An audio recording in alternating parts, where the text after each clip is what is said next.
There's a few types of games that I played as a kid that I want to talk about today, and I gotta say, these were some of the best times that I had growing up. Now I know that we have different cultures and we all had our own types of games growing up, but how about I give you all a taste of the games kids play in Africa, specifically Tanzania where I was born and raised, cause trust me, you've never seen this anywhere else before. First we have the Bodunda, or just like my homies in South Africa will call it, Gwababa.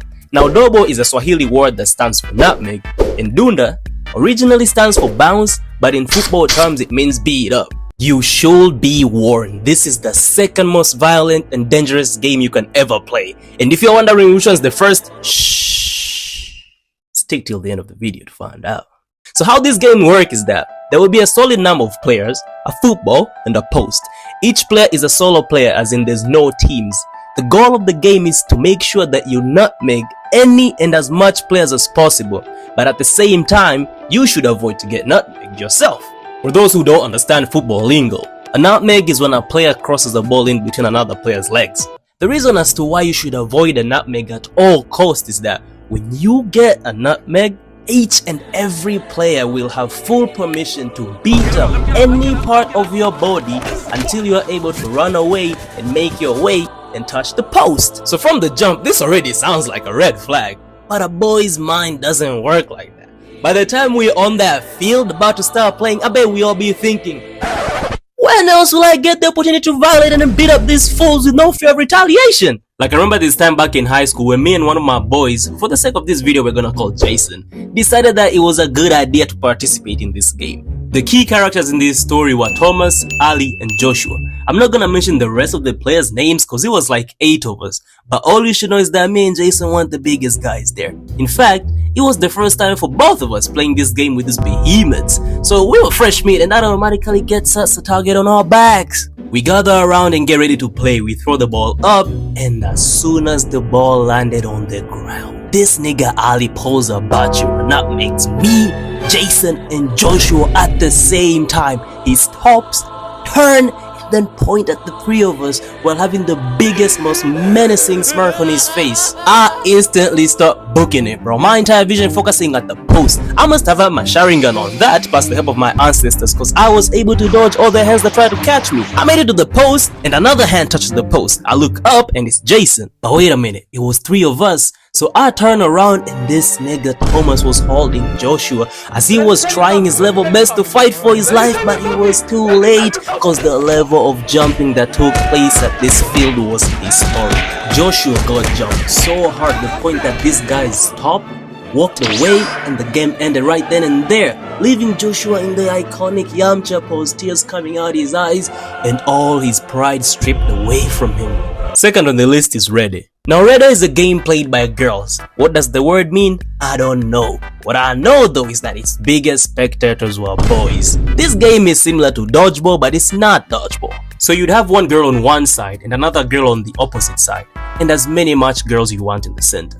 The goal of the game is for the 2 girls to eliminate as many players as possible by hitting them with this tiny ball that fits on your hand that's made from piling up sand inside the socks, rounding it up with more socks, then it makes a ball. The win of the game is determined by the much more points a player at the center have by successfully catching the ball that's being thrown at them, and the last one standing. So you might be wondering, why would young boys be interested in a girl's game? I also didn't know up until this one day back in primary school when one of my boys pulled me from playing soccer all the way to where the girls were playing, go through the crowd, and he was like, you always wonder why we love this game and cheer like our lives depend on it.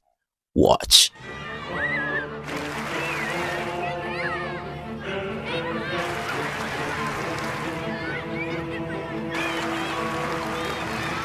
It took me some time to understand what was going on, up until I noticed the pattern of cheering, because these dudes would only cheer when the girls attempted to catch the ball, because they caught the ball using their skirts, leaving a view that we saw down there, and I was like, oh my god!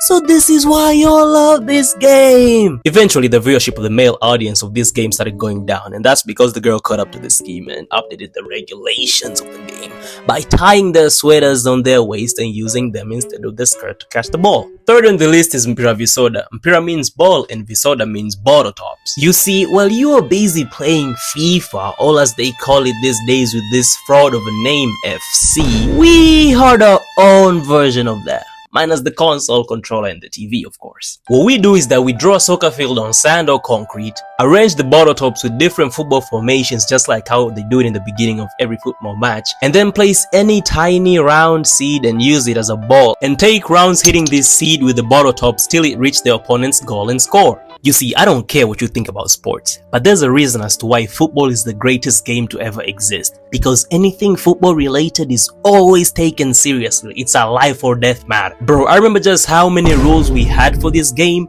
the amount of official tournaments and the prizes we had. Like, we would collect entry fees to play this game and use that money to buy a whole box of bubblegum with the winner taking it all. And bro, the level of competition, imagination, frustration and dopamine this game gave was amazing. Like, you may have had your PlayStation growing up, and trust me, I wish I had one too, but this game may have been one of the greatest things ever invented. Like, whoever made this game, if you are dead or alive, just know that you gave our whole generation the greatest joy they could ever dream of. The last game on the list is by far the most dangerous game I done ever played as a kid. This game is so dangerous, I've never had a chance to know its name. So what happens here is that a bunch of y'all crash outs gather around and squat around the stick that is placed on a huge pile of sand. And what y'all do is that y'all randomly take out the sand, making sure that the stick doesn't fall.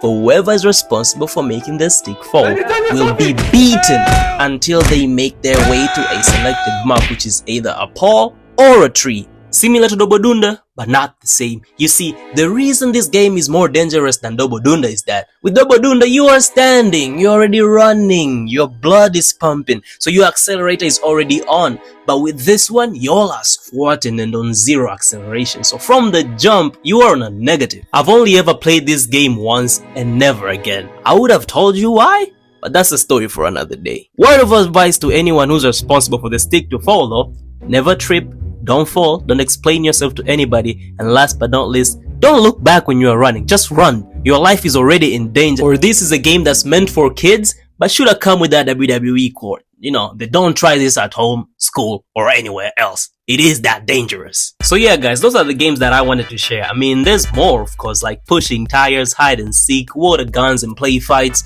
and so much more, but I'll save those for another day. Let me know down in the comments section what games you played as a kid, or the new games kids play these days, cause I'm kinda knocking on the unk status, goddamn man. Also, I would like to give a special shout out to all of y'all, man. Listen guys, you guys are the great, you guys are the best. I wanna say thank you so much.